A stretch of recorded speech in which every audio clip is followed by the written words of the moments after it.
Coucou, on se retrouve pour l'introduction du nouveau vlog, donc c'est parti, on y va.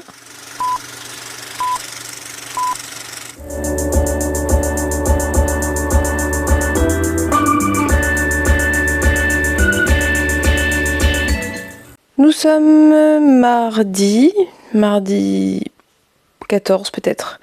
J'introduis ce vlog, j'ai pas énormément de choses à vous dire, donc ça va être une introduction relativement rapide et c'est peut-être pas plus mal parce qu'on n'est pas à l'abri que je me mette à parler dans les jours à venir et que ça fasse encore 1000 ans, que ça soit un vlog qui dure 1000 ans.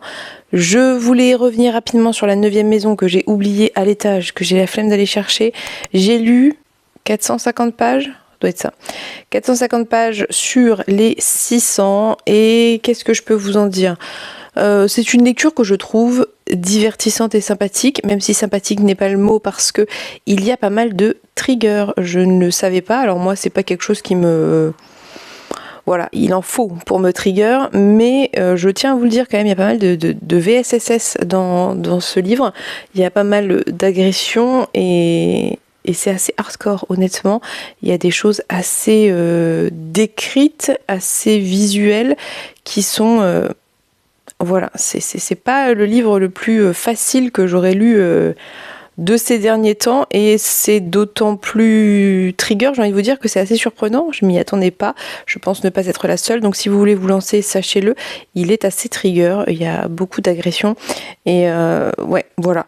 Bref, petite parenthèse trigger refermée, au-delà de ça, c'est sympa, c'est assez plaisant, c'est assez divertissant, je trouve qu'il faut un certain temps pour rentrer dedans parce que c'est relativement opaque, je me verrais pas le lire en anglais par exemple, donc c'est assez opaque, honnêtement, c'est pas une écriture, une plume qui rend les choses faciles. Je trouve qu'il y a pas mal de longueur, il y a beaucoup de moments de digression dans l'esprit d'Alex. C'est utile oui et non à l'histoire, quoi. Ça veut dire que ça apporte plus de world building sur l'histoire, sur son passé et tout, mais il y a des moments où c'est pas le moment, vous voyez ce que je veux dire, où on a envie juste que ça bouge, que ça avance, donc c'est parfois un peu pénible.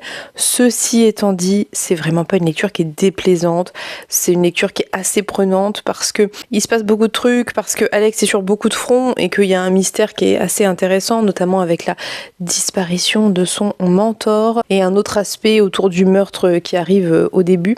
Donc voilà, honnêtement, c'est une bonne lecture. Je dirais pas que j'adore, mais c'est une bonne lecture, ça se lit bien.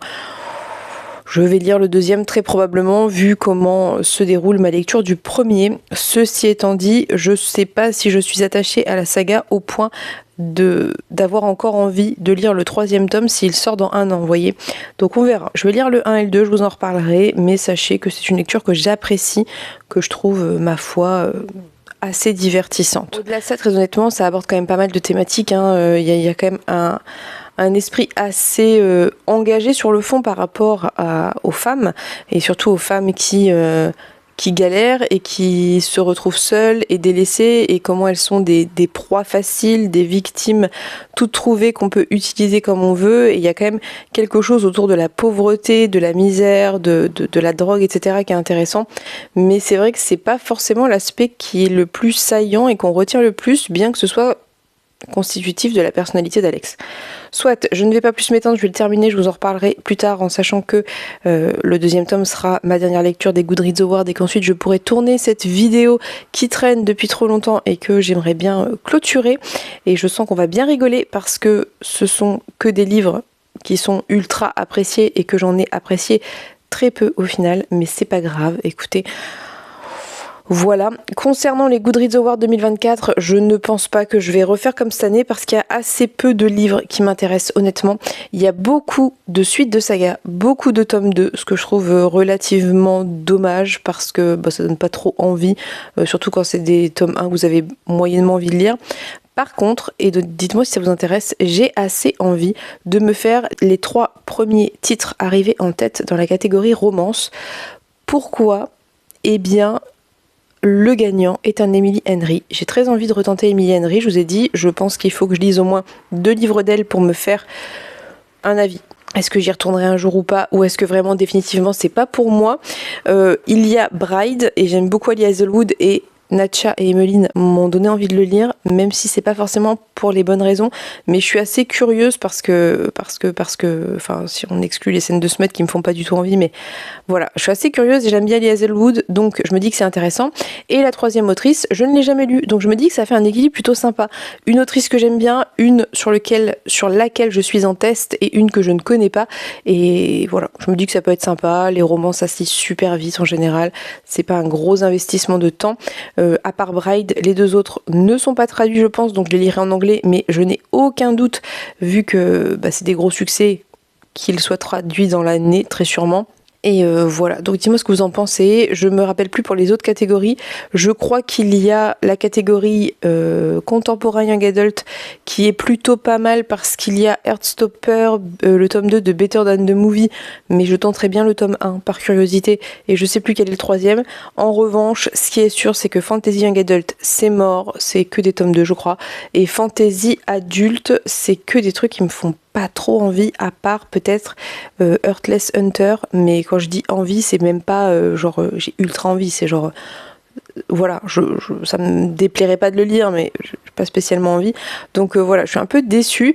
La catégorie science-fiction, ça pourrait bien me tenter, mais le problème c'est que ce sont des livres qui ne sont pas traduits, et je ne sais pas si je me sens de lire de la SF en anglais, ça dépend en fait de quel type de SF c'est, et c'est pas forcément évident la SF, voilà. Donc je ne sais pas. Et sinon, peut-être qu'il y avait une autre catégorie, mais je sais plus.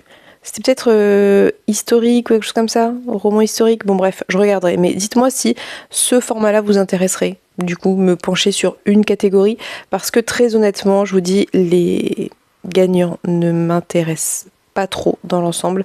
Voilà, donc objectif sur cette semaine, lire les tomes 1 et 2 de La 9e Maison.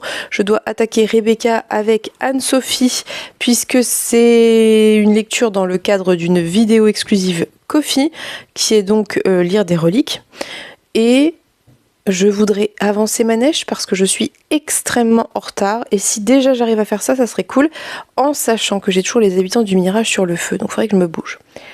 Voilà, vous savez tout ce qui est prévu en termes de lecture. Pour le reste, nous verrons bien.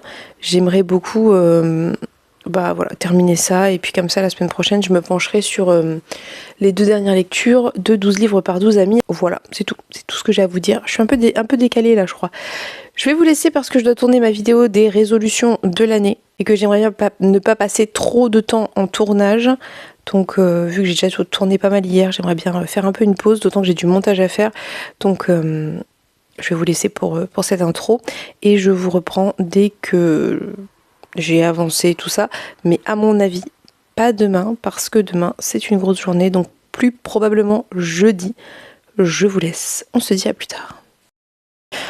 Coucou, on se retrouve, nous sommes jeudi 16 janvier. Je reviens pour un point lecture. Comme prévu, hier, j'ai pas eu le temps de vous prendre, donc je vous reprends aujourd'hui, tout simplement. J'ai terminé ceci. Donc c'est La 9e Maison de Lee Bardugo. Donc je l'ai terminé mardi soir, je pense. Il me semble, oui.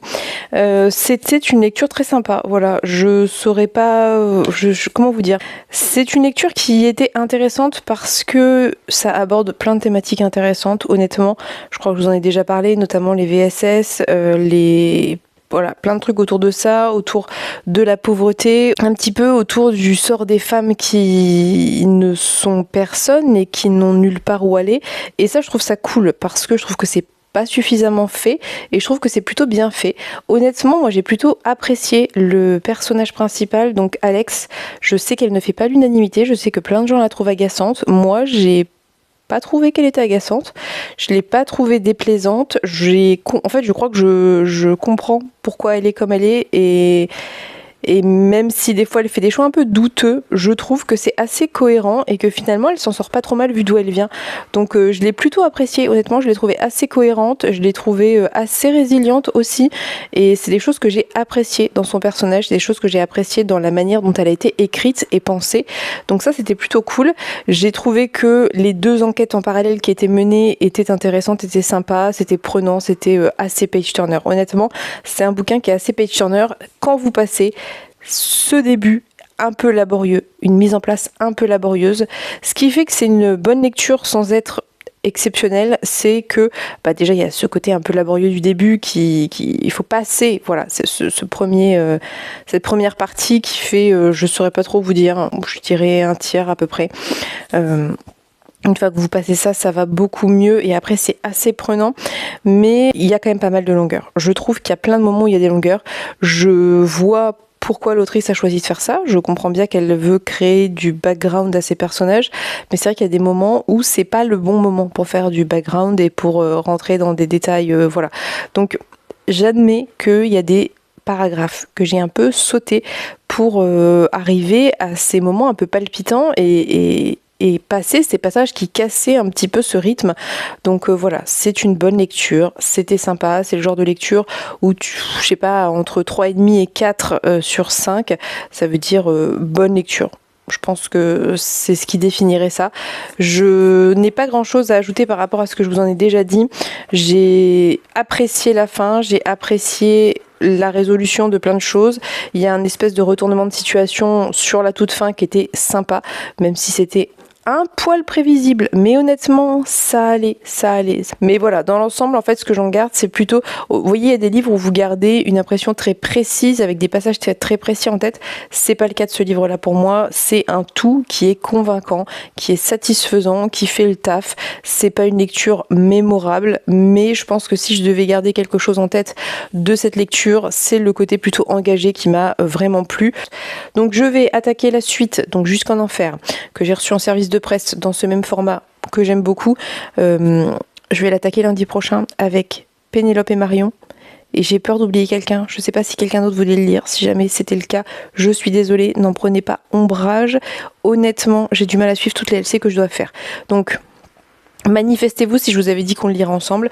Mais toujours est-il qu'on attaque la suite très bientôt et c'est très bien. Ça me fait à la fois une petite pause pour avancer d'autres lectures et en même temps ça va pas traîner et c'est ce que je voulais, donc c'est parfait. Du coup, hier j'ai dû aller sur Paris, j'avais un rendez-vous et je suis passée à la Dimension Fantastique, qui est une librairie que j'apprécie beaucoup de par la librairie en elle-même qui est très belle et qui contient beaucoup de choix de choses que j'aime, de SFFF évidemment, mais aussi parce que le libraire est très sympathique et je vous invite à y aller. C'est à côté de Gare du Nord, c'est pas très loin de Gare du Nord, Gare de l'Est par là, c'est très accessible et c'est vraiment une très chouette librairie. Donc allez-y, si vous passez à Paris et que vous voulez faire un tour de librairie, passez par la Dimension Fantastique. Bref, je me suis pris 2 livres, il y en a un que j'ai déjà rangé. En fait, vous savez que je suis en no-buy, donc le fameux petit challenge de Marion qui fait que si je lis 4 livres, je peux acheter un livre. Si j'en lis 8, je peux en acheter 3. C'est ça l'idée. Ça ne m'engage pas beaucoup. C'est assez petit comme défi, mais on démarre comme ça et puis on verra. Bref, je ne vais pas réexpliquer tout ça. Je l'ai expliqué dans mes objectifs de l'année. J'espère que la vidéo sera sortie quand celle-ci sortira. Soit. Du coup, j'ai acheté un livre que j'avais déjà lu, ce qui ne rentre pas dans ma palle, donc ça compte pas, mais il fallait que je l'achète puisque c'est le tome 4 de Pierre d'Angle en poche que je n'avais pas, donc je me le suis pris, ça me faisait plaisir et puis je voulais compléter ma collection évidemment, et je me suis pris un graphique qui ne rentre aussi pas dans ma palle puisque comme je vous l'ai déjà dit, les graphiques qui rentrent dans ma palle, ce sont les cadeaux et les services de presse. Ceux que je m'achète moi ne rentrent pas. Dans tous les cas, je l'ai acheté, je l'ai lu dans le train de retour. Tout ça pour vous dire que j'ai acheté Minuit passé de Gaël Genillet, je ne sais pas, Genillet peut-être. Je suis désolée, c'est pas facile. Donc j'ai acheté Minuit passé qui est vraiment de toute beauté.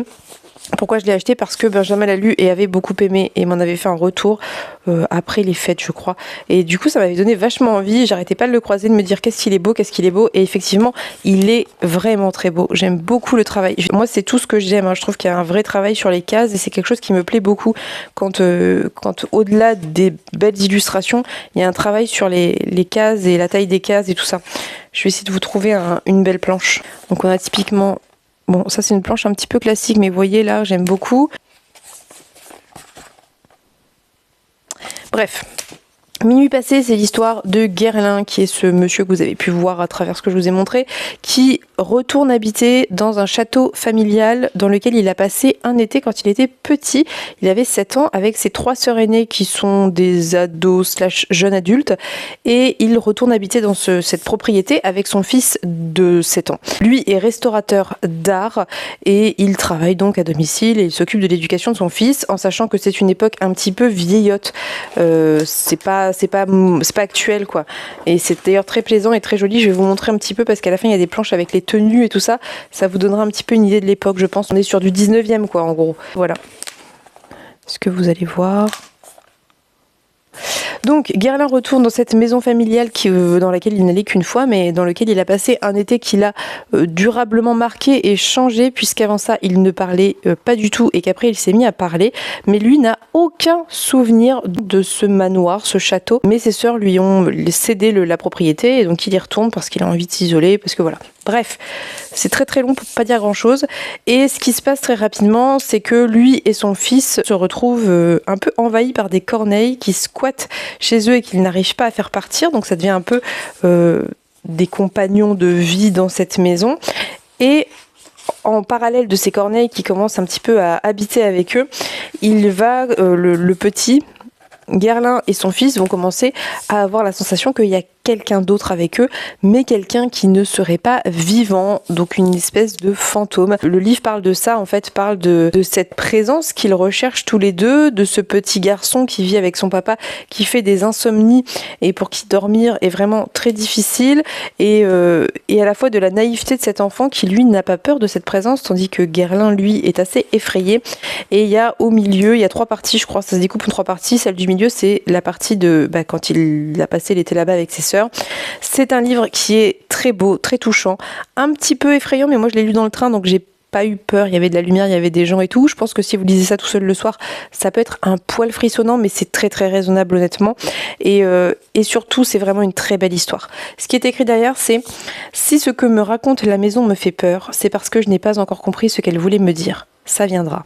Et c'est vraiment ça. C'était vraiment très touchant. J'ai été très touchée par cette relation père-fils, par ce petit garçon, donc son fils qui s'appelle, je sais plus, Nice, mais ça doit pas être son prénom entier, qui est très très mignon, qui, en fait, vous savez, c'est vraiment ce genre d'enfant qui, par sa naïveté, par sa confiance, fait relativiser les adultes, et c'est vraiment quelque chose d'assez plaisant. Il y a vraiment ce côté dédramatisation, ce côté acceptation des choses telles qu'elles sont, et cet esprit très ouvert qu'ont les enfants, et vraiment ça fait une osmose entre le père et le fils, entre cette histoire qui est un poil effrayante et en même temps dans lequel vous allez avec une certaine confiance parce que le petit a confiance. Bref, ça m'a vraiment beaucoup plu. C'est pas un coup de cœur absolu, pas comme pourrait l'être Ridis par exemple, dans la mesure où c'est peut-être moins engagé ou j'en sais rien, mais ça reste une lecture que j'ai adorée parce que j'ai trouvé ça beau, parce que les teintes sont magnifiques. On est soit dans des teintes assez sombres parce que c'est la nuit, il y a beaucoup d'épisodes la nuit,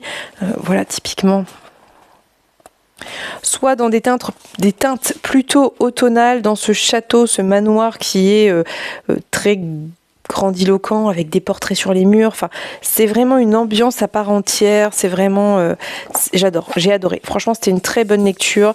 Je suis très contente de l'avoir. Je le relirai, je pense, parce que ça m'a beaucoup touchée et beaucoup plu. Et je vous invite à le découvrir parce que vraiment, il y a un réel, il y a un vrai travail. Sur le fond, en fait, sur cette espèce de recherche intérieure de soi, et c'était génial. Donc je suis très contente de l'avoir lu. J'adore. Plus le temps passe et plus j'aime les graphiques de c'est même des romans graphiques. Ce format d'histoire, vraiment, ça me touche beaucoup, ça me plaît beaucoup. Soit, je m'égare, mais j'ai adoré. Je suis très contente de l'avoir lu. Je vous recommande de le découvrir. Ça fait franchement pas si peur que ça. Et du coup, donc je vous ai dit, j'ai pris Pierre d'Angle 4 qui a rejoint directement ma bibliothèque. Et c'est tout. J'ai pris un livre pour mon fils, mais c'est tout. Je n'ai donc pas pris de roman. J'ai gardé mes crédits entre guillemets pour plus tard parce que voilà, je sais pas trop ce qui me fait envie pour le moment. J'avais peut-être une idée en tête, mais au final je l'ai pas trouvée. Donc c'est pas grave, ce sera plus tard. Soit, du coup, en termes de lecture, j'ai attaqué hier Rebecca dans le cadre de la lecture de la vidéo exclusive de Ko-fi. Donc je vous en reparlerai après plus tard. Mais j'ai attaqué Rebecca de Daphné du Maurier hier. J'ai j'ai attaqué, c'est tout. J'ai terminé un livre que j'ai adoré, je vous remets la couverture ici, c'est La migration annuelle des nuages de Primi Mohamed, mais j'ai peur de mal le dire, Primi Mohamed, qui était vraiment une excellente lecture, très belle découverte. Alors vraiment, c'est le format que j'aime chez La Talente, c'est-à-dire ce genre de novella un peu perché, un peu décalé, un peu insaisissable, très original. Ça veut dire que là, on va être dans du post-apo d'anticipation. Il y a un certain temps que les sociétés sont un peu effondrées, il y a eu un nouveau fonctionnement qui a été mis en place et nous on suit une jeune femme dont je ne sais plus le prénom parce que les prénoms vous savez bien, qui vit dans une espèce de communauté qui est pas très grande où chacun a un rôle assez établi et on apprend très rapidement qu'elle est atteinte d'une sorte c'est pas de maladie, d'infection plutôt, qui s'appelle le CAD et qui s'est développée suite un petit peu à cette espèce de fin des sociétés humaines, ou en tout cas post-apo qui est une sorte de champignon qui se cache, se terre, se passe de parents à enfants et qui un jour se réveille et donc on peut découvrir assez tard que son enfant est atteint et à terme on en meurt parce que c'est un parasite et elle a découvert à la préadolescence qu'elle en était atteinte. Elle n'est pas trop pour le moment touchée, ça s'est pas énormément développé, mais elle sent qu'elle a une espèce d'altération parfois de sa volonté, de son jugement, de sa manière de réagir, principalement physiquement, parce que cette espèce de champignon parasite essaie de préserver son hôte à tout prix.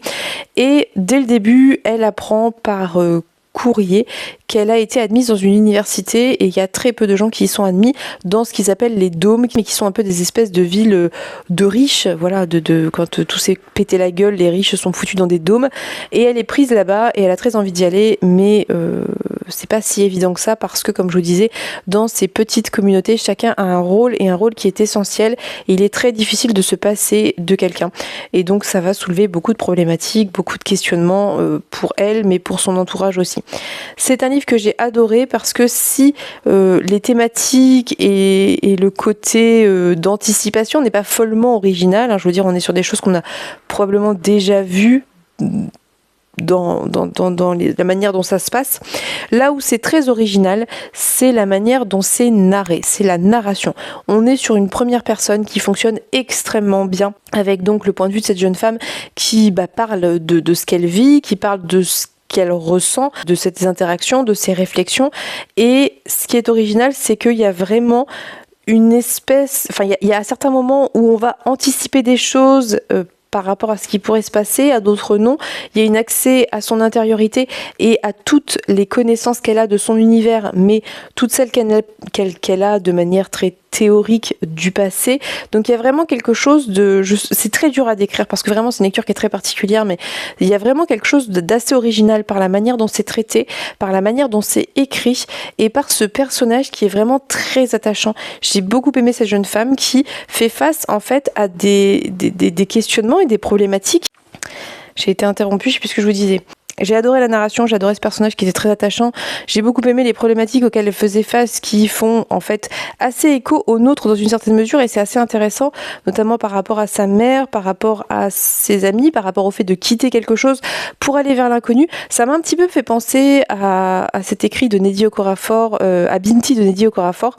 Et ce que j'ai beaucoup aimé, c'est qu'il y a vraiment cette dimension d'inconnu. Ça veut dire que comme il y a très peu de communication entre les différentes communautés, elle ne sait pas du tout vers quoi elle va et donc elle est confrontée à différents avis, certaines personnes qui vont lui dire il faut que tu y ailles parce que tu sais pas ce que c'est mais il faut que tu le découvres, il faut que tu vois, il faut que tu saches, il faut que tu essaies et c'est important parce que peut-être que tu pourras aider les communautés à ta mesure dans cette université. D'autres personnes qui évidemment lui disent que ça se trouve c'est un piège et qu'elle va être enlevée et séquestrée et que sais-je. Et il y a vraiment cette dimension d'inconnu total. Elle ne sait pas dans quoi elle va mettre les pieds, d'autant que pour y aller c'est assez compliqué parce qu'il faut se déplacer et que se déplacer dans ce type de contexte assez chaotique et assez dans une nature qui est assez hostile en fait à l'humanité, c'est en soi un événement et qu'elle pourrait ne jamais y arriver. Et une fois qu'elle y est, elle ne sait pas à quoi s'attendre. Et cette dimension de l'inconnu est vraiment géniale. C'est quelque chose qui est très réussi parce que vous ressentez vraiment les angoisses du personnage, les angoisses des autres personnages autour d'elle, et il y a c'est très très chouette, c'est très bien mené. Face à ça, l'autre pendant de cette réflexion, c'est la culpabilité. Il y a vraiment un travail sur la culpabilité, de quitter sa communauté, de mettre un peu tout le monde dans le caca quelque part, parce que comme je dis, chacun a un rôle établi important et que chaque force humaine est essentielle à la vie de la communauté. Et ouais, vraiment, c'est classique, je vous dis, en soi, ce qui est raconté, c'est vraiment la manière dont c'est fait qui fait que c'est très très bon. C'est vraiment une lecture que j'ai adorée. Je sais pas encore si c'est un coup de cœur, je pense qu'il faut que je laisse mûrir encore un peu, mais si je me pose la question, c'est que dans tous les cas, on n'en est pas loin, et la suite sort en mars. J'ai très hâte. En tout cas, j'ai suffisamment aimé pour avoir lu ce livre en numérique en service de presse et vouloir me le procurer en papier, parce que j'ai envie de l'avoir, parce que je pense que je le relirai. Il y a des livres, vous voyez, que vous aimez, mais qui, vous les aimez, puis c'est tout quoi. Ce livre me laisse une très forte impression d'une part, et vraiment une ambiance particulière. Il y a des livres, je sais pas si ça vous fait ça, mais vous y attachez quelque chose, une ambiance, un quelque chose différent du reste, et là c'est le cas. Quand je pense à ce livre, j'ai vraiment comme quelque chose qui s'ouvre dans mon esprit et qui libère toute cette ambiance et toute cette particularité, toute cette singularité. C'est un livre singulier, c'est un livre réussi, c'est un livre intelligent, c'est un livre très bien écrit et très bien traduit, mais c'est toujours le cas chez La Talente, c'est toujours très bien traduit, et j'ai été très touchée par cet ouvrage. C'était excellent. Voilà, je ne peux que vous recommander de le découvrir. J'ai vraiment été touchée par cette lecture, et Emeline aussi, d'ailleurs je l'ai lu avec Emeline, elle a beaucoup aimé. C'est un livre qui va vous embarquer, je pense, si vous aimez ce type de livre, faut aimer les livres un peu perchés, mais qui va vous embarquer et qui va vous plonger dans vraiment autre chose. Si vous devez vous acheter un ouvrage de maison d'édition indépendante, foncez sur celui-ci, parce que vraiment très belle découverte, et j'adore le format novella de chez La Talente, donc c'est parfait, tout simplement. Voilà. Donc c'est tout ce que j'ai terminé ces derniers jours. Là, donc j'ai commencé Rebecca, je vous disais, dont je ne vous reparlerai pas tout de suite parce que c'est l'objet d'une vidéo pour Ko-fi. Par contre, ce que je vais commencer prochainement, aujourd'hui sûrement, c'est Atea d'Anouk Faure, que je dois lire aussi avec Emeline. J'ai essayé hier, mais j'étais pas concentrée, et le début demande une certaine concentration, mais il est très très beau. Voilà, il y a des gravures d'Anouk Faure. Je dois attaquer aussi aujourd'hui Monstre Ordinaire avec Charlotte. Je vous remets sa chaîne en barre d'infos, que j'avais déjà attaqué par le passé en liseuse, ça fonctionnait pas. Je l'ai reçu en service de presse de la part de... J'ai peur de dire une bêtise. J'ai lu, je crois. Je crois que c'est J'ai lu. En tout cas, j'ai reçu en service de presse, je dois l'attaquer. Le tome 2 est sorti en grand format assez récemment. J'avais beaucoup aimé le début du tome 1, mais je n'y arrivais pas sur liseuse, comme ça me le fait parfois avec certains livres. Donc j'ai ça à attaquer aujourd'hui. Ça me semble déjà un bon programme. J'ai beaucoup de services de presse en retard. Il faudrait que je me bouge un petit peu là, honnêtement. Donc c'est ce que je vais faire dans les jours à venir. Et c'est tout. J'ai avancé l'audio de Manèche, j'ai dépassé les 55%. C'est une lecture que j'aime beaucoup, mais honnêtement, je comprends que ça ne plaise pas à tout le monde. Je comprends complètement, parce que c'est vraiment... Déjà, l'écriture est particulière. Je vous disais, ça a un côté un peu Jaworski, c'est un peu particulier, c'est assez élevé, c'est avec du vocabulaire assez riche et tout. Moi, ça fonctionne plutôt bien, mais c'est vrai que c'est une lecture qu'il faut, je pense, éviter de fragmenter, dans la mesure où si vous en sortez, c'est difficile d'y remettre les pieds. Donc là, j'ai beaucoup écouté d'affilée, et du coup j'ai repris le rythme et ça passe beaucoup mieux. Il se passe en fait pas grand chose. On est dans, je sais pas si je vous ai dit, en fait Manèche, en gros vous êtes dans un espèce de récit rapporté. Il y a deux récits. Il y a le récit d'une espèce de troupe de personnages qui vont quelque part sur des gabarres et qui vont trouver le corps d'un jeune homme dans l'eau qui est en train de mourir, qui est en très mauvais état, et ils vont lui sauver la vie. Et donc le récit enchâssé, c'est le récit de sa jeunesse et de sa vie à lui, à ce jeune homme qui s'appelle donc Manèche, et ou le bâtard. On l'appelle de ces deux façons-là. Et c'est un récit qui est assez lent, même s'il se passe des choses. Là où j'en suis, ça c'est un peu, en tout cas dans le récit de Manèche, ça a un peu accéléré parce qu'il y a des choses qui ont été déclenchées. Donc c'est plus simple à suivre aussi, parce que ça joue concrètement. Et dans le récit par contre du présent entre guillemets, ça continue un peu son cours, mais j'ai l'impression que c'est en train d'évoluer un peu. Là, il y a quelque chose qui est en train de se passer qui a l'air un peu particulier. Donc à voir ce que ça va donner. C'est une lecture que j'aime beaucoup, mais c'est vrai que c'est spécial et je vous dis, il faut pas laisser passer trop de temps entre la lecture ou l'écoute, parce que sinon vous en sortez, c'est difficile d'y retourner parce que c'est complexe. Mais j'apprécie ma lecture, voilà. Donc je vais continuer ça. Ça fait beaucoup de choses, mais vu qu'en ce moment je fais mon puzzle, je suis pas mal sur l'audio, donc je vais continuer ma neige en continuant mon puzzle que j'aimerais terminer pour attaquer celui que m'a offert mon amoureux, qui est de toute beauté, que j'ai trop hâte de faire, même si j'aime beaucoup celui que je fais. Celui qui m'a offert, il me fait très envie parce qu'il est très coloré et que là j'ai très envie de colorer, parce que ça fait très longtemps que je suis sur celui sur lequel je suis, qui est assez pâle, assez pastel, que j'aime aussi beaucoup. Encore une fois, c'est un cadeau de Pénélope, je le trouve très très beau, mais il est assez complexe, assez arrache-cheveux, honnêtement je m'arrache les cheveux en le faisant.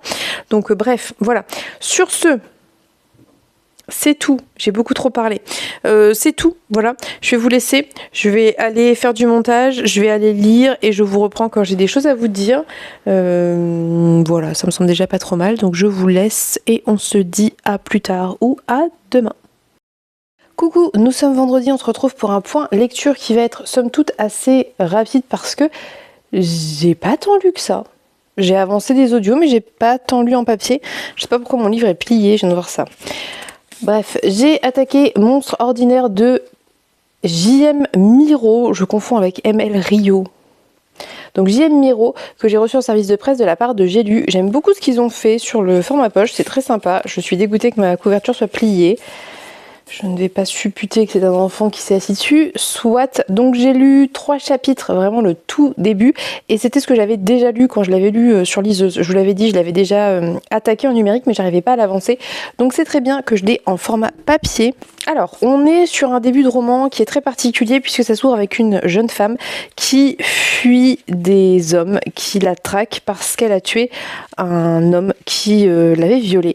Et donc c'est Elisa Gray et le père de cet homme la traque parce qu'elle a tué son fils, et donc elle se faufile dans une espèce de wagon de train, mais de l'époque parce que c'est en 1800... Attendez, je vais vous dire ça, c'est écrit les dates. 1874. Et donc elle grimpe dans un wagon et elle trouve un bébé dans ce wagon et a priori sa mère qui est décédée, et elle va prendre ce bébé avec elle et s'occuper de lui. Au fur et à mesure de ces 3 premiers chapitres, on va découvrir différents enfants qui semblent tous avoir des espèces de capacités magiques un peu particulières et qui ont l'air d'être, en tout cas d'effrayer beaucoup les gens, même si le premier chapitre se concentre beaucoup sur ce petit Marlowe qui est le bébé trouvé dans le wagon. Et donc au fur et à mesure des chapitres, on passe des années. Donc bref, je suis désolée si c'est pas clair, mais c'est un livre qui démarre de manière très très sombre. C'est vraiment très sombre. Ça serait un mélange entre, on pourrait dire du McDowell, et c'est tout à fait l'époque que McDowell aime représenter en littérature, et un peu La maison au milieu de la mer cyruléenne, avec ces enfants qui ont des capacités qui sont rejetées par la société, un peu quelque part les Miss Peregrine, vous voyez, c'est un peu un mélange de tout ça, mais c'est vrai que c'est très sombre, beaucoup de pauvreté. On suit par exemple un jeune garçon, un adolescent je crois, qui est noir, subit le racisme, enfin voilà, c'est quand même une ambiance assez sombre, honnêtement, c'est pas joyeux, sans parler des descriptions d'agressions que subissent les femmes, notamment Elisa, et voilà, donc c'est quand même pas un livre qui est joyeux, mais qu'est-ce que j'aime l'ambiance, c'est hyper réussi. Ça se passe à la fois en partie au Royaume-Uni, mais on est plus pour le moment aux États-Unis d'Amérique, mais je pense qu'ensuite on va aller en Angleterre ou en Écosse, je sais plus, mais en tout cas au Royaume-Uni, et vraiment il y a toute cette ambiance très sombre, très pesante, très glauque. C'est assez dérangeant, honnêtement, mais c'est très bien fait. Donc j'aime beaucoup ce début de lecture, honnêtement, j'accroche totalement. J'ai très envie de continuer, et c'est ce que je vais faire dès que j'aurai fait tout ce que j'ai à faire, notamment du montage. Mais très très bon début de roman, et c'est une saga, c'est une trilogie, si je dis pas de bêtises, qui s'appelle La trilogie des talents. Et c'est traduit de l'anglais canadien par Thibaut Eliroff. Vous savez tout. Donc très très bon début de saga, je vais continuer ça, vraiment ça fonctionne très bien et ça fait partie je trouve des ouvrages de De Saxus qui sont passés un peu à la trappe et peut-être parce que justement c'est un peu différent de ce à quoi on a l'habitude chez De Saxus, à savoir de la romantasy somme toute très classique. Donc vraiment j'aime beaucoup, j'ai très envie de continuer et c'est tout. Voilà, j'ai avancé un peu l'audio de Manèche, mais honnêtement, j'ai assez peu lu. Et c'est tout, c'est comme ça, hein, c'est la vie, c'est pas grave. J'ai un peu avancé Rebecca, mais pareil, ça fait partie de... C'est une vidéo dédiée sur Ko-fi, donc je vais me concentrer sur ce format-là et je vous en reparlerai ensuite. Mais j'ai pas tant lu, donc c'est pas très grave. Écoutez, c'est la vie. Je vais aller lire là. Je vais vous laisser pour ce petit plan, et puis je vous reprends demain pour vous dire où j'en suis. Et je pense clôturer le vlog demain ou dimanche, mais bon, demain ça me permettrait d'avoir un peu de marge, donc on verra ça. Je vous laisse, je vous dis à plus tard. J'ai reçu un colis et alors je me demandais ce que c'était, donc il est là, voilà. Je me demandais ce que c'était et je l'ai ouvert et j'ai extrait des petits mots. Voilà, donc je sais de qui c'est du coup puisque j'ai vu, c'est de la part de The Riddler et j'ai 3 petits mots, c'est trop mignon, elle est trop mignonne, trop adorable. Donc ce sont des cadeaux Noël anniversaire et c'est beaucoup trop choupinou. Franchement, elle est adorable. Donc je vais vous dire. Alors, je suis désolée, je suis surprise parce que forcément quand vous recevez un colis, enfin et que vous avez rien commandé, vous êtes un peu étonné. Et bref, du coup, je suis sonnée. Mais c'est trop mignon, je suis trop contente, c'est adorable. Alors, elle me dit bon anniversaire et joyeux Noël. Quand je l'ai vu dans ta wishlist, j'étais obligée. Trop hâte que tu découvres ce comics que j'ai adoré de mon côté. Des gros bisous. Et ensuite, on a... Attendez. Parce que je ne voulais pas te rajouter des pavés dans ta palle, tu auras quand même le temps pour lire tes reliques. Puis un peu de douceur dans ce monde, on ne dit jamais non. Elle est trop mignonne. Donc, il y a un truc lourd et gros.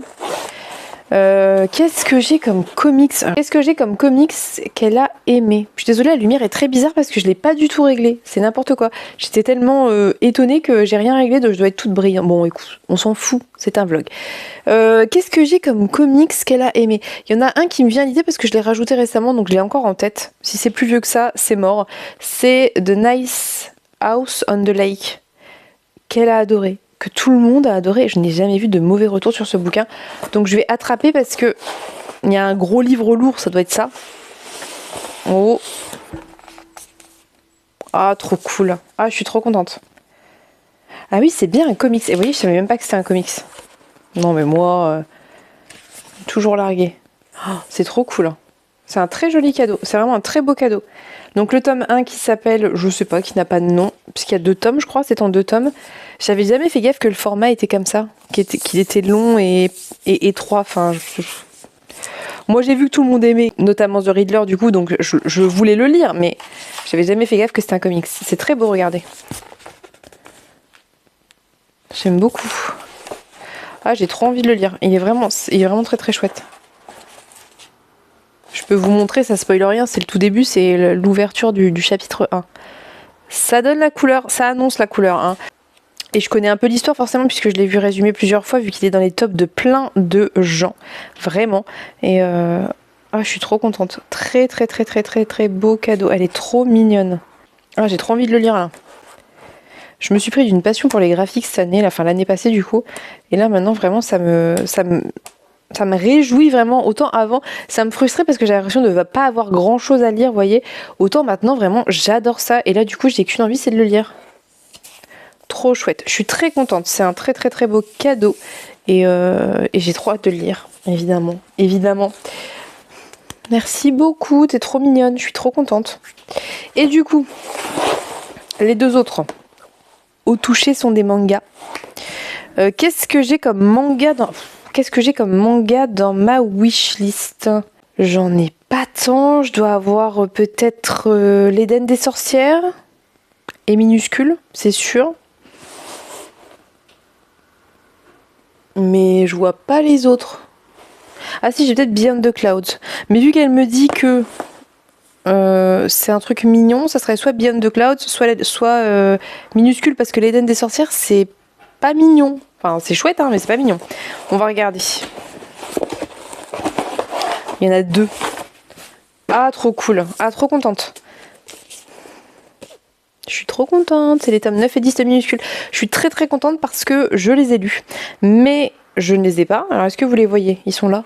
Mais je les achète au fur et à mesure parce que j'adore, parce que mon fils les adore et parce que j'ai très envie de les relire. Alors très tranquillement, vous voyez, je vais pas les enchaîner forcément. Puis de toute façon, il n'y a pas besoin parce que ça se suit pas complètement, mais j'ai très envie de les relire. Ah, j'aime trop. En plus, ils sont trop beaux les uns à côté des autres, tous comme ça là. Ah, je suis trop contente, merci beaucoup. Effectivement, ça va pas agrandir ma palle, déjà parce que de base, ce sont des mangas, mais en plus, je les ai lus. On adore ça. Hein. Sachez que dans ma wishlist, il y a des livres que j'ai déjà lus, mais que je ne possède pas parce que je les ai lus en numérique ou en emprunt médiathèque.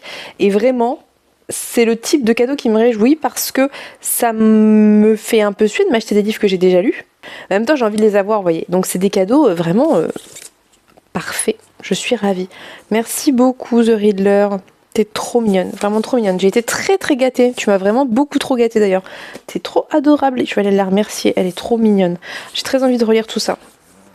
En plus, les derniers là, 9, 10, 11, on est au combien? Au 12, je dirais que le 9, 10, 11, les 3 derniers, bizarrement, c'est ceux qui me sont le moins restés en tête parce que je pense que je les avais lus un peu vite pour les ramener à la médiathèque. Et du coup, je les relirai bien là. Ah, j'adore, c'est trop cool. J'aime tellement minuscule. Ce sont de très très beaux cadeaux, très bien choisis. Merci beaucoup. Je suis trop contente. Et ça, je vais le lire vraiment tout bientôt et peut-être même ce week-end entre deux sessions de ce type d'ouvrage un peu plus lourd. Ça sera impeccable. Je suis trop trop trop contente. Merci, t'es trop mignonne. Je suis trop touchée. C'est une très belle surprise. J'adore les surprises. Bref, donc je vais aller la remercier. Je vais lui faire plein de bisous parce qu'elle est trop mignonne. Et puis voilà, je vous laisse. Je vous reprendrai demain. Je vous laisse. Je vous dis à plus tard. Coucou, on se retrouve, nous sommes dimanche 19 janvier du coup. Je reviens pour clôturer le vlog avec la tête du dimanche, voilà, la flemme. Et puis en plus après je vais aller me laver les cheveux et faire un masque et tout, donc vraiment c'est comme ça, hein. De toute façon vous êtes habitués. Je reviens, j'ai lu, alors je voulais terminer un graphique, évidemment j'ai lu que la moitié, et comme je dois filmer pour faire le montage pour mettre en ligne, j'ai pas le temps de le finir avant, ce qui est dommage. Du coup je vous en parle pas, je vous en reparlerai la semaine prochaine, mais je vais vous le montrer. Et j'ai terminé un graphique et j'ai bien avancé un livre, donc on y va avec ce point lecture. Celui que j'ai entamé et que je n'ai pas terminé, c'est The Nice House on the Lake de James Tynion Ivey et Alvaro Martinez Bueno. J'ai lu même pas la moitié pour tout vous dire. Oula, j'ai même pas lu la moitié pour tout vous dire. J'ai lu 2 chapitres. Voilà, il me reste tout ça à lire. J'aime beaucoup, mais je vous ai dit que je vous en parlais la semaine prochaine, donc on en reparlera la semaine prochaine. Par contre, celui que j'ai terminé et dont je peux vous parler, c'est un service de presse que j'ai reçu de la part de Rue de Sèvres, qui est vraiment une maison d'édition de graphique que j'aime beaucoup, mais j'aime beaucoup l'école des loisirs, vous le savez. Donc j'ai lu Le Chant du Chaos, Les Chants du Chaos, je sais pas pourquoi, Les Chants du Chaos, donc de, attendez, Elk, oui, de Elk, et c'est le livre 1. Semaille, vous avez vu comment c'est beau, c'est très très beau. Donc Les Chants du Chaos, alors déjà je vous dis c'est pour moi plutôt de l'adulte, ou en tout cas si vous le faites lire à des ados, c'est des grands ados quand même, parce que c'est assez violent honnêtement. On nous dit: depuis plus de 10 ans, les Drévocènes vivent coupés du monde, isolés par le haut mur et ses portes scellées. Un sacrifice nécessaire pour endiguer la propagation des errants, ces créatures apparues au lendemain du grand désastre. Donc ça c'est ce qu'on voit au début. Depuis plus de 10 ans, le prince Ivan traque les monstres qui déciment son peuple, mais à ses yeux, c'est une menace bien plus insidieuse que ces patrouilleurs viennent de découvrir en pleine zone infestée, un étranger venu de l'extérieur. Candide, désorienté, inexplicablement indemne, l'innocence même. Et donc voilà, c'est exactement ça l'histoire, c'est mieux résumé que ce que j'aurais fait. On est dans cette espèce de zone, voilà, avec des murs, où si les gens essaient de sortir, ils se font buter, voilà. Et en gros, depuis qu'il y a eu ce fameux grand désastre, il y a des créatures qui sont les errants, et les errants, c'est des animaux de la forêt qui ont muté en quelque sorte. Je peux essayer de vous trouver une petite image qui soit pas trop trigger, voilà, ici par exemple. Donc là, par exemple, on est sur une sorte de loup, quelque chose comme ça, de renard, et voilà, et c'est valable pour tous les animaux. Et donc, on les a isolés de l'extérieur. Nous, on va suivre Ivan, qui est donc le prince. Sa sœur est devenue souveraine de cette région. Et Ivan sort dans l'espèce d'entre-deux, parce qu'il y a les villages un peu clôturés, et après, il y a une grande palissade qui entoure une zone de nature où les errants se déplacent. Et donc, nous, on va suivre Ivan, qui patrouille et qui essaie de se débarrasser des errants, mais en même temps, voilà, il n'y a pas tellement d'autres solutions, quoi. Il n'y a pas grand-chose à faire, si vous voulez, jusqu'au jour où on va ramener quelqu'un de l'extérieur qui dit être un émissaire, et ils vont très vite se rendre compte que cet émissaire a un rapport particulier aux errants, mais je vous laisserai découvrir. Je vous ai pas dit, mais c'est inspiré, je pense, de mythologie conte russe. Je vous dis ça uniquement à cause des costumes et des prénoms, puisqu'on a Lyoshka, Ivan, Irina, enfin voilà, c'est quand même des prénoms assez russophones. Alors c'est peut-être pas la Russie, c'est peut-être un pays russophone, hein, je sais pas, mais voilà, ça vous donne une petite idée. Et les costumes sont d'ailleurs magnifiques, vraiment ils sont très très beaux, mais les illustrations sont sublimissimes. Et tout ça pour en revenir à l'histoire, parce que je m'égare et on n'avance pas. C'est un livre que j'ai beaucoup aimé, mais c'est un tome 1 qui est assez introductif, je vous préviens. Alors il se passe des choses, mais c'est quand même un tome 1 qui met beaucoup de choses en place, notamment par rapport à Ivan, qui est un personnage un peu singulier, qui est très en colère. C'est un personnage qui en veut beaucoup aux autres, qui est très méfiant, qui se méfie beaucoup de comment il s'appelle, Sorvir, le mec qui vient de l'extérieur. Et on sent qu'il y a des troubles en lui, des choses pas avouées de lui à lui aussi, qui rentrent en jeu dans ce rapport qu'il a à la fois aux autres, mais aussi à la fois à ce personnage qui va venir de l'extérieur. Et ça aborde plusieurs thématiques de manière plutôt intéressante, j'ai trouvé. Et c'est un très bon tome 1, mais malgré tout assez introductif. Au demeurant, vous savez que moi, j'adore quand il n'y a pas beaucoup de paroles. Et ici, on est vraiment sur un graphique qui propose des pages avec pas mal d'histoires, parce qu'il y a des choses à mettre en place, mais aussi des très belles planches sans parole que j'ai adoré regarder. Mais après, voilà, il y a quand même des planches où il y a beaucoup d'écriture. Honnêtement, ça m'a pas trop dérangé, dans la mesure où on est sur une installation de world building et je comprends bien qu'il y a des choses à poser. C'est pas forcément évident. Après, comme je vous dis, il y a quand même une balance entre ces planches assez riches et des planches un petit peu plus pour la beauté, tout simplement, que moi j'adore. Donc voilà. J'ai beaucoup aimé, c'est une lecture que j'ai beaucoup aimé. J'ai trouvé que d'une part l'univers était intéressant, le travail d'illustration était sublime, le travail des costumes. Regardez-moi, enfin voilà, c'est plein de motifs, c'est très très très très beau, c'est vraiment très beau. Entre les chapitres, on a des espèces de chants comme ça, ou je sais pas trop comment on peut appeler ça, mais c'est exceptionnellement beau. Et ça, j'ai adoré. J'ai trouvé qu'il y avait... Je pense qu'il y a matière à ce que ça soit hyper intéressant, mais c'est assez dark. Alors moi, ça me dérange pas, honnêtement. C'est très beau. Ça me dérange pas, mais je vous le dis, c'est quand même assez dark, c'est assez violent. Et au-delà du côté graphique de la violence, qui est pas non plus hyper développé, il y a quand même un côté très violent aussi dans les personnages, dans leur rapport aux autres, dans les questionnements qui sont abordés. Je trouve quand même que c'est pas jeunesse, quoi. Enfin, pour moi, en tout cas, c'est pas jeunesse. Et je pense même en termes de compréhension fine, ça serait pas forcément intéressant de le faire lire dans tous les cas à un public jeunesse, parce qu'il y a beaucoup de choses qui se font dans ce livre aussi au ressenti. Et voilà, bref. Donc j'ai beaucoup aimé, j'ai très hâte d'avoir la suite. Honnêtement, je suis très curieuse. Je me demande vraiment où on va aller. Ça fait penser à la fois à plein de trucs et en même temps ça a une espèce d'originalité par le contexte historique entre guillemets. Mais c'est vrai que cette histoire de mur, bah voilà, ça rappelle plein d'autres choses qu'on a déjà vues. Et après, moi c'est un trope que j'aime beaucoup, donc ça me convient très bien, ce côté... où on est isolé et on peut pas sortir et il faut lutter avec et vivre avec ce qui existe à l'intérieur de ces murs. Donc voilà, je n'ai pas grand chose à ajouter parce que je vous dis, au-delà du fait que c'est sublimissime, que le contexte est génial, qu'il y a un travail magnifique sur la colorisation, l'histoire est dans ce tome 1 vraiment introduite et j'ai envie de vous dire, à la fin du tome 1, il commence vraiment à y avoir des choses qui vont commencer à se déclencher, mais c'est... Voilà, en même temps c'est logique, il faut qu'on pose les choses. Ensuite, j'ai avancé la lecture de Monstres Ordinaires de J.M. Miro, et pas L.R. Rio, toujours, hein.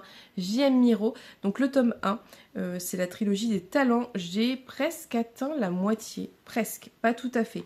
dans une bonne 50aine de pages. Et j'aime beaucoup, et c'est exactement ce qu'il me faut en ce moment, vraiment parce que j'ai besoin de choses un peu haletantes avec de l'action. J'ai besoin de choses pas forcément trop difficiles à lire et pas forcément de trucs trop d'ambiance. Parce que je lis Manèche déjà, qui est quand même un livre avec...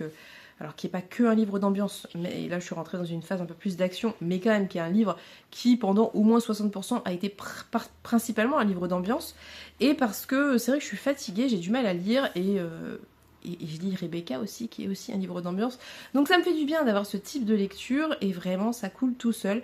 Je ne sais plus ce que je vous en ai dit. On est au début aux États-Unis au 19e, fin du 19e, très ambiance, comme on peut retrouver dans les Aiguilles d'Or et tout ça, Cathy et compagnie, donc à la McDowell. Quand on arrive à Londres, on va être dans une ambiance un peu plus à Jack l'Éventreur, j'ai envie de vous dire.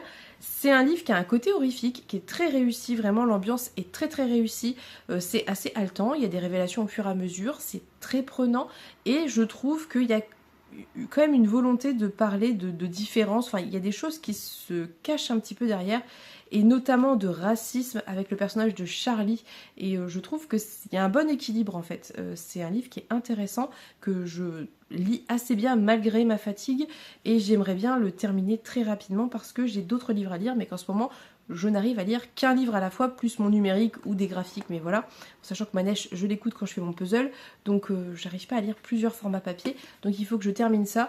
Donc voilà, c'est un début, presque une moitié de roman que j'aime beaucoup, j'ai très envie de reprendre, de continuer, ça me plaît, et c'était ce que j'avais besoin. Alors c'est une lecture qui fonctionnerait très bien en lecture d'Halloween, hein, parce qu'il y a vraiment, je vous dis, un petit côté horrifique, un peu flippant comme ça, et voilà. Donc je n'ai rien à ajouter pour le moment, je vais le terminer, l'avancer au maximum aujourd'hui pour vous en reparler bientôt.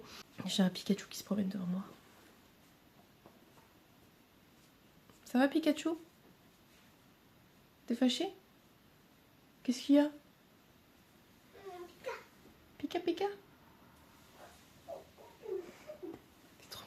Donc je vais vous laisser pour ce vlog, j'espère qu'il vous aura plu. Je vais essayer de refilmer un peu des plans la semaine prochaine, mais c'est vrai que...